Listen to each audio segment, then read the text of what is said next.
மத்திய நிதியமைச்சர் நிர்மலா சீதாராமன் ஆன்லைன் முதலீடு தொடர்பாக பேசுவது போல வந்த வீடியோவை நம்பி பணத்தை முதலீடு செய்த காங்கிரஸ் பிரமுகர் ரூபாய் 33 லட்சத்தை இழந்தார்.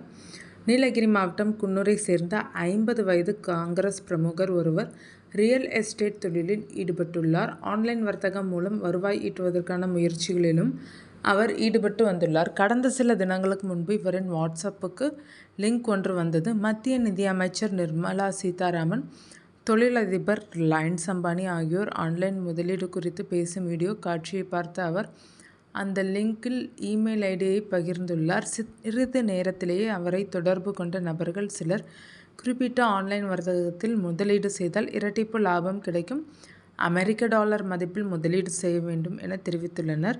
அதை நம்பி பல தவணைகளாக ரூபாய் 33 லட்சம் முதலீடு செலுத்தியுள்ளார். பின்னர் செலுத்திய தொகை இரட்டிப்பாக திரும்ப கேட்டபோது மலுப்பலான பதில்கள் வந்துள்ளனர்.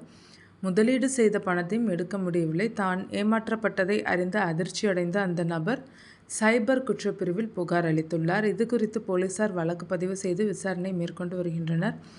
இது குறித்து காவல்துறையினர் கூறும்போது, குவாண்டம் AI மோசடி எனப்படும் இந்த வகையான மோசடியில் செயற்கை நுண்ணறிவு தொழில்நுட்பத்தை பயன்படுத்தி போலி வீடியோவை உருவாக்கிய மோசடி கும்பல் அந்த லிங்க் மூலம் இந்த நபரின் விவரங்களை பெற்றுள்ளனர். இரட்டிப்பு லாப ஆசை, டாலரில் முதலீடு, கிரிப்டோ கரன்சி, செபி, ரிசர்வ் வங்கி, முதலீட்டு வரி, பாதுகாப்பு வரி என ஏதேதோ பொய்களை சொல்லி மொத்தம் ரூபாய் 33,10,472 தொகையை வங்கி பரிவர்த்தனைகள் மூலம் பறித்துள்ளனர். உத்தரப்பிரதேசத்தை சேர்ந்தவர்கள் இந்த மோசடியில் ஈடுபட்டிருக்கலாம் என்று முதல்கட்ட விசாரணையில் தெரிய வந்துள்ளது. தொடர்ந்து விசாரணை நடத்தி வருகிறோம். ஆன்லைன் நிதி மோசடிகள் குறித்து எவ்வளவு விழிப்புணர்வை ஏற்படுத்தினாலும் பேராசையால் பலரும் பணத்தை இழந்து வருகின்றனர் என்றனர்.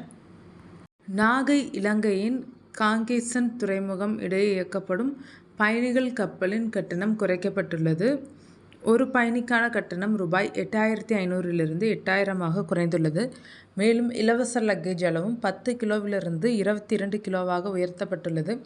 இதனால் பயணிகள் மகிழ்ச்சி அடைந்துள்ளனர். கோடை விடுமுறை காலம் என்பதால் பயணிகளின் எண்ணிக்கையும் கணிசமாக அதிகரித்துள்ளதாக கூறப்படுகிறது. இரண்டாவது திருமணம் செய்யப்போவதாக பரவிய செய்திக்கு நடிகை மேக்னா ராஜ் விளக்கம் அளித்துள்ளார். 2020 மேக்னா கர்ப்பமாக இருந்தபோது அவரது கணவர் சிரஞ்சீவி சார்ஜா மாரடைப்பால் உயிரிழந்தார். தற்போது அவருக்கு இரண்டாவது திருமணம் நடைபெற உள்ளதாக தகவல் பரவியது. இந்நிலையில் கணவருடன் எடுத்த பழைய புகைப்படத்தை இன்ஸ்டாவில் பதிவிட்ட மேக்னா, எத்தனை ஜென்மம் எடுத்தாலும் நீயே எனக்கு வேண்டும் என குறிப்பிட்டுள்ளார்.